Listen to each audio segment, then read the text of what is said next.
Welcome to the Develop Yourself podcast, where we teach you everything you need to land your first job as a software developer by learning to develop yourself, your skills, your network, and more.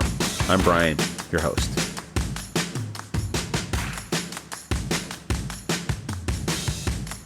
In this episode, I sit down with Henry, a tech recruiter with a ton of experience and is really, really smart. What's even more important, though, is he genuinely wants to help people out. We sat and talked for over an hour, but I chopped this interview down to a 20-minute segment that has the most action-packed pieces that I genuinely think will help you out in your search to get your first or your next job. A lot of what we hear on the internet is based on our own anecdotal evidence, me included, where we talk about what worked for us or what we think is going on. But what happens when you send your resume or your application into that black void? Hopefully this interview will shed some light on that, some mistakes that I think a lot of us are making, how to avoid them, and how to generally have a better chance at luck when you're playing the interview game. Without further ado, let's get right into it. I speak almost exclusively to software engineers, and the number one question is, of course, how do I get hired? Right? Like, what do I got to do? How do I get hired? And I tell them kind of what I think, but at the same time, I know that like I'm not a recruiter. I've never been one. And a lot of times I feel like, is this, I know it's worked for me, but at the same time, I know there's like kind of a black box on the other end of where you send your resume, and recruiters in general have been the way I've gotten to most of my jobs. When I think about all the jobs, the last 5 jobs I've got have all been directly through recruiters. I don't think I've really done like a cold apply and gotten anywhere. And I'm curious, I want to know a lot more about that side of the game. Like just personally, like how does that all work? Like you're a recruiter, you've done that for a while, so I'm kind of hoping you can shed some light to me and our respective audiences on like how does this work? How does the game of getting hiring work, and why is it broken? Because it feels pretty broken right now in some ways. Yeah, dude. Yeah. This is if you got 3 hours, I can tell you everything. So I come across the same issue even as a candidate when I was looking for work. Right. Yeah. The overarching theme is you've got to network, right? You've got to do good work. You've got to meet friends. But how do you do that, right? And there's also, you've got to update your resume for every, role you're applying to. How do you do that? You've got to reach out to hiring managers and calling it how you do that. There's so many ways of doing it. Mm-hmm. And I don't think any which way is right or wrong. I think there's a lot of luck involved, timing, market and macroeconomics, all of that, especially in tech, right? Yeah. So I guess what it boils down to is if you're fresh out of a coding program or college, right? What you don't want to do is say, hey, can you look at my resume, right? That's a kind of a thing that over time will be just dismissed, especially with folks like myself who've been in it for a while. Okay. It's not that we don't want to. Mm-hmm. It's like in our careers, we have all these other things going on outside of resume reviews and helping folks with their resume previews. Nowadays, when people ask me, I say, hey, I can do it for you, but I'm going to use ChatGPT and I'm going to show you how to do it on that. Right? I think that's really smart. That's kind of a nice way to do it. Like teach a man how to fish, right? Type of thing. Yeah. And I think there was one thing I think folks get really good at is just having conversations, because that'll prepare you to tell your story in an interview. And if the interview doesn't go well, you have a network connection. And this quick story here, someone by the name of Johannes, I interviewed at his company, Afresh. He was the chief of staff. This was 2020. Okay. I didn't make the cut, but I loved the experience so much. We stayed in touch. And 4 years later, I may be helping him get hired somewhere else. We've never met in real life, but just that's one conversation. Yeah. So those all add up, right? I think the resume thing, I would outsource that to AI or someone that writes really well. That's what I tell people nowadays. I'm like, get a professional, because I'm like, I don't want to spend time doing this. I want to focus on the technical portion of the interview, the stuff I'm actually going to get judged on, really. Yeah, absolutely. And then the communication style, the email follow-ups, hey, it's been a few days. How should we approach this persuasion there? There's a sales tactic there as well. Mm-hmm. And not to say you need to learn all of those things, but understand that the black box is not just the ATS, because there are humans, looking at your resume. The black box is how many emails is the recruiter getting every day, which meetings they're in. Outside of interviews, we're meeting with hiring managers. We have our own team meetings. We have meetings with additional stakeholders. We have meetings where we're training people how to, interview. And oftentimes recruiting, the function itself, runs lean, right? It's like, hey, it can't be that hard. Right. You do this, and this. But if you look at recruiting from a platform perspective, there's the sourcing, there's the inbound, there's the agencies we work with. That has to be, productized and systemized and like refined. Then there's the interviewing portion for the candidates. That has to be like top tier, because if you don't do well, the word gets out, this is a crappy company, don't interview with them. Yeah. It becomes extra hard, right? So there's this initial sure. life cycle. And from there, you have to be so careful from a company perspective on how you treat folks. Because if you get to the end stage and you're not selling the company as a solution to this individual's career, like, hey, I want to do this. This is my career. If I can do that here, fantastic. I'd like to get paid certain band, that'd be the perfect fit. And if this person's in 4 or 5 different conversations, now we've spent 30 hours with this individual. Yep. And cannot offer them what they want for their career, because we all have, a trajectory. We don't necessarily want to be put into a mold, I think, nowadays, with all these side gigs and, Justin Welsh leading the way on this whole leadership stuff. That's right. It's, that's my long answer, man. It's just so hard. I think, again, just have conversations, and people like yourself, myself, that are open to like these types of chats. These things have led me to multiple opportunities across my career, whether it's getting hired fractionally, new opportunities I've never even heard of, because you can only research so much, right? That's right. You only have so much time in the day. And yes, do the hobbies thing, learn something new, just talk to people. That's the simplest thing I can maybe suggest here. So, I'll pass it back to you, dude. Like, what are your thoughts there? On the hiring? Yeah. And it's funny. I mean, you gave me a bit of a different perspective too, because sometimes I feel like I forget that you're right. There's humans on the other end of this. I do see, like, I had a really weird experience recently, which kind of showed me a lot of how much I think the process is a bit broken.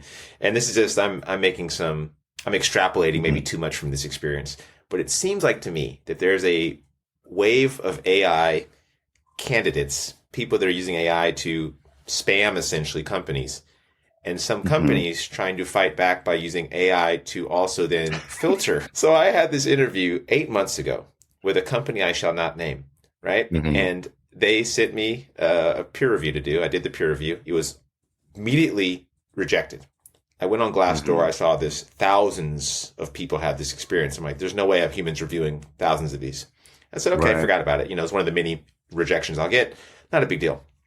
They called me up 2 weeks ago. Said, hey, we made a big mistake. We've been auto rejecting people. We haven't found any candidates, and we've made a big mistake. And I thought, wow, that's really cool. You're correcting that. But I'm like thinking that was 8 months ago. This is not a good process. Speaking of the choir, man. Yeah, like this can't work. And because I feel like there's I've been on the hiring side too. And I was an engineering manager and I was hiring people. And it wasn't like we had a flood of bad candidates, but it wasn't like we had a flood of great candidates. And then we'd go through like a 7-round interview process. And I'm like, why are we doing 7 rounds of interviews? Do we really need to do this? And we'd lose candidates in the thing. But yeah, like kind of echoing what you said, I see a big portion of this, something I didn't take seriously for a long time, is the networking. And it feels almost cliche to say that because I feel like everybody says it, but the way you do it, of course, is way more important than just like the idea of networking. Because now I've learned to like it, like talking with you, like meeting you. We had shared interest. You have an interesting story. I'm like, oh, cool. I genuinely want to know more about that and speak with you. And I've met so many people online just being curious and starting conversations. It can start from like a comment under a post. Like, that's how we got on this podcast, actually. Yeah. There's a comment. And then like next thing you know, we're speaking and then having a good time and learning about each other. So that's the thing. I think genuine curiosity leads to these actual relationships or connections you can make. And who knows where they lead to. They can lead to a job. They can just lead to interesting conversations, all sorts of things. I've kept in contact with a few recruiters over the years, which has been really cool. Because sometimes I've spoken to people that I talked to years ago. I think the last role I had was a short contract. I got laid off last year too, in the middle of last year. And immediately I found a job really quickly, very lucky, but also because I kind of have a built-in network at this point, and it was much easier. I didn't apply really the jobs I applied to. I never heard back from, but through the recruiter, quickly got a job. Then after that contract, I got into another role. I kind of want to pivot into this question though, because this is having you as a recruiter. This is really interesting because there's a narrative out there online that there's like too many people out there going for the same roles, and it's like that recruiters are just overwhelmed by a breadth, a massive amount of these really great candidates, and now they're just getting to pick and choose. Is that true? Not really. Okay. I mean, if you think about just the sheer number of folks that are applying to a role, right? Just I mean, to this day, I don't think I've seen a report come out of an ATS that tells anything other than like time to hire, right? The only things we look for is how fast we're hiring. A couple stories here. So this is almost 6-7 years ago at Crunchyroll, hosted a role for data scientists. In the first 24, 36 hours, 250 applications. And I knew that was going to happen because, it's a lot, right? So that does happen, which is fine. What a lot of folks are, what the narrative is out there, like, oh, recruiters have to look at these resumes one by one because that's what we do. We want to be fair. We want to do things right. And that's the correct answer, right? The better answer is if the resume is written in text, there's got to be a way to search through this text without having to look through every person's resume, right? And I'm talking very specific technical roles like engineering or anything outside of that. Maybe you'd have to like read into the story. If it's a marketing role, obviously there's more tech involved. Sure. There's tooling, but there's also like verbiage you can't really scan for without looking at it directly. When I say scan for, I don't mean like using a tool or bot. I mean like humanized. Command F. Right. Well, almost keyword search. Yeah. Command F. Yeah. Keyword. Gotcha. So I was using Greenhouse at Crunchyroll and I made a bet on myself. I'm like, I bet out of 250 resumes, there'll be less than 15 that have the qualifications that are on the JD, right? So you can point fingers at the candidate not reading the JD or the JD's written poorly, the hiring team sucks. We point fingers at everyone, but whatever. Yeah. You're not going to be able to solve those or you have no control of those. But of the 250 candidates, I closed the roll off after 3 days. I did a Boolean search and I made sure to include every single key, every single skill set, whether it's, Python, any data engineering or data science, tools and methodologies, pulled up about 12 folks. I didn't even think about it. Auto emailed, hey, thanks for applying. We'd love to meet you. Imagine being a candidate applying within 24 hours, you get a request to have a chat. That's an amazing experience already, right? For sure. So if you join that conversation on LinkedIn, like recruiters have too much to do, is one, we're not doing it efficiently. If you think about it, if you're going to read the resume and all that, but know that there's a trade-off, right? You're going to be pulled into a meeting. You're going to have an interview to go to. So what's the best case scenario here? If you think about data structures and algorithm, like if there's a brute force method that takes the longest, or you can, I think it's called merge sort, where you can kind of split things. Like divide and conquer. Divide and conquer, yeah. So in my mind, I was like, I haven't objected to hire this candidate in 30 days. How do I do it and still be fair? So I relied on Boolean searches. Nowadays, if I were to have the same scenario, I would just have ChatGPT write a Boolean search for me. Same thing, but have it right. Take the job description that we have. Hey, GPT, write up a Boolean search for me to input into my Lever database or my Ashby database or my Greenhouse database, and then output the resumes that match. That's all we're doing is we're looking for keywords. We're looking for some phrases and stories. Yeah. It's impossible. And I'm going to die on this hill. If you say you're reading every single resume end to end for a single role, it's probably all you're doing. It's probably all you're doing. And it's a very antiquated process, right? There's no speed. That's the brute force method. There's no speed involved. And speed is one of the best, the most advantageous thing you can do for a candidate. Quickly make a decision. 100%. Yeah, it's better than 8 months, right? Exactly. Call somebody back 8 months. Hey, my bad. Do you want to interview now? I'm like, well, not really. No, like it's going to be like. It's kind of weird. So that's my answer to that conversation has been going on for decades. Like, recruiters that was really insightful, actually. To you, that probably is like something. Oh, that's normal. That gave me a whole different mental model for what you're doing. Yeah. I never would have. I knew something like that was probably happening, but I didn't know, to be honest. I worked with a recruiter when I was working at a big company, and I was hiring, and she would send me some resumes. We'd get like 300 candidates, and then somehow she would send me like 20. I'm like, I don't know how you did that. I don't know where these 20 appeared from. And I didn't ask, which I probably should have. I should have been more curious, but I was busy with my own stuff. And then I'd get 20 on my desk, and then I would go through them one by one and actually read through them. But she was doing that initial filtering for me before I ever saw them, which was interesting. And I wonder if she was doing something similar to what you did. Very I think her approach could have been along the lines of, when you hire a recruiter and let's say I'm new to Parsity and this is like a 200 person organization, I have a sliver of time to gain your trust. Yeah. And that's the first 2 weeks.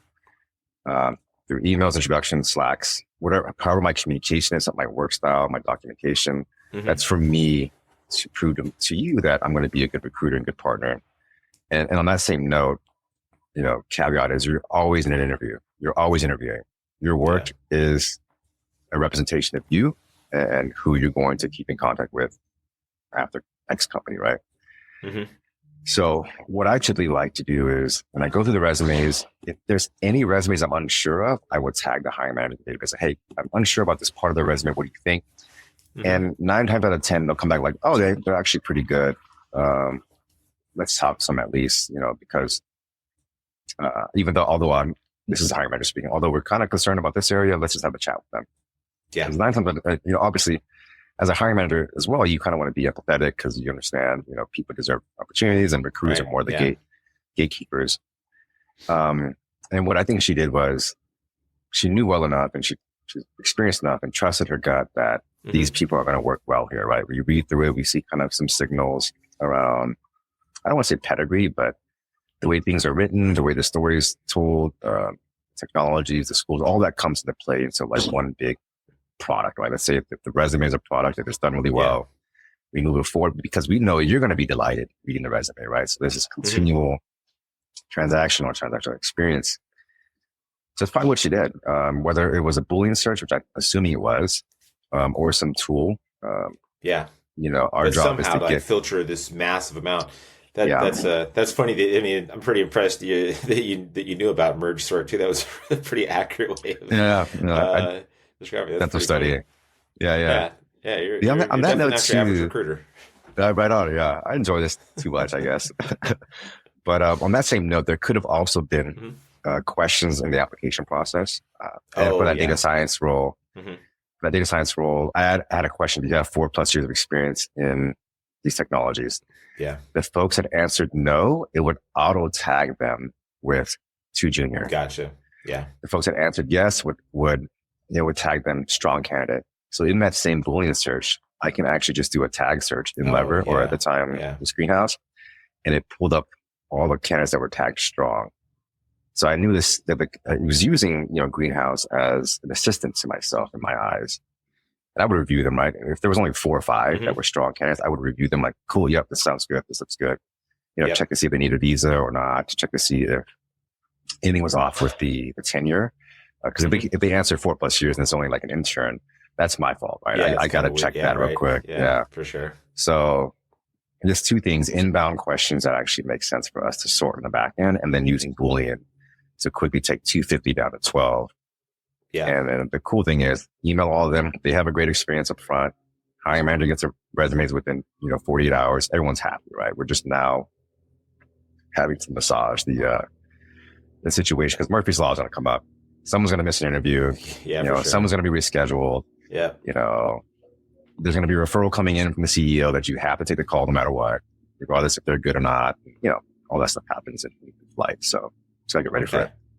I got to ask you one last, I know we're coming up on time, but I got to ask you one last thing. What's like the biggest mistake you see candidates make when it comes to either resumes or the initial screening phone call?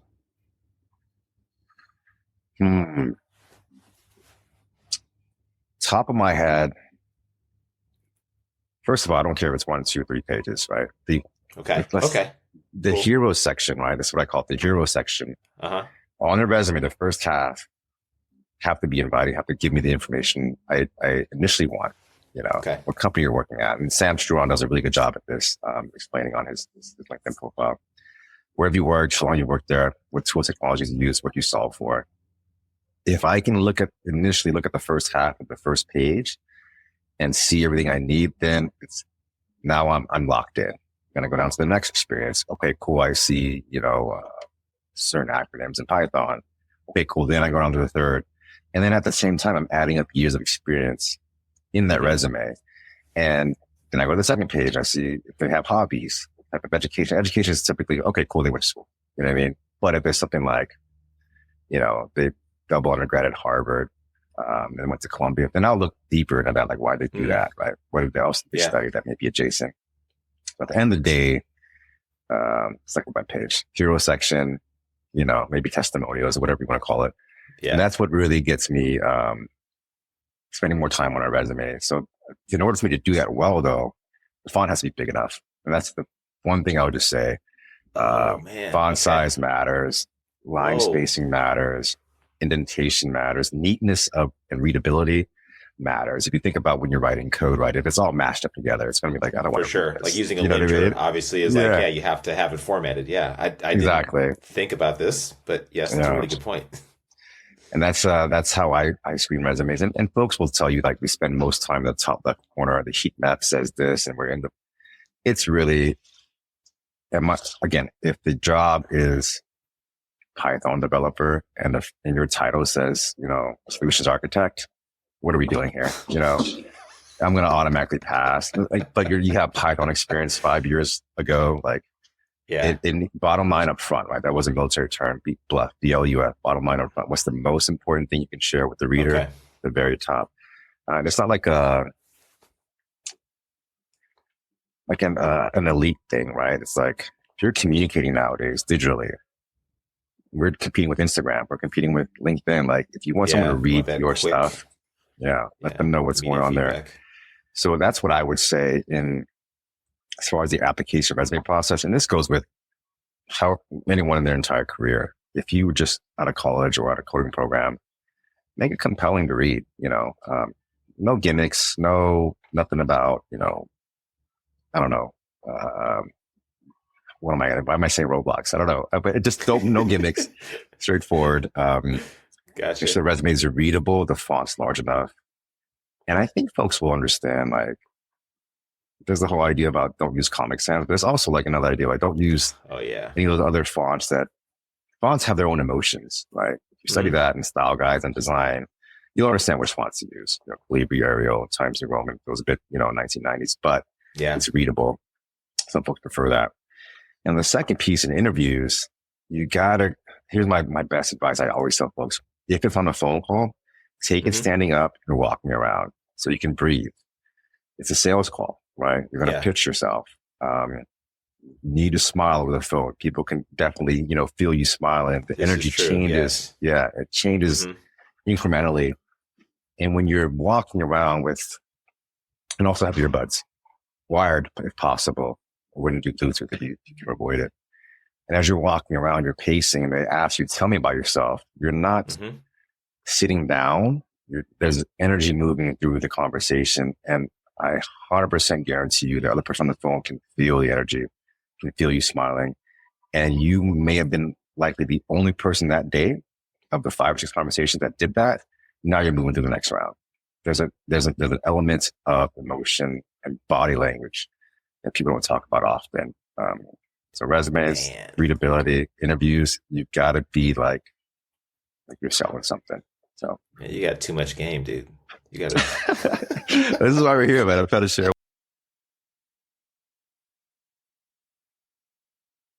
That'll do it for today's episode of the Develop Yourself podcast. If you're serious about switching careers and becoming a software developer and building complex software and want to work directly with me and my team, go to Parsity.io.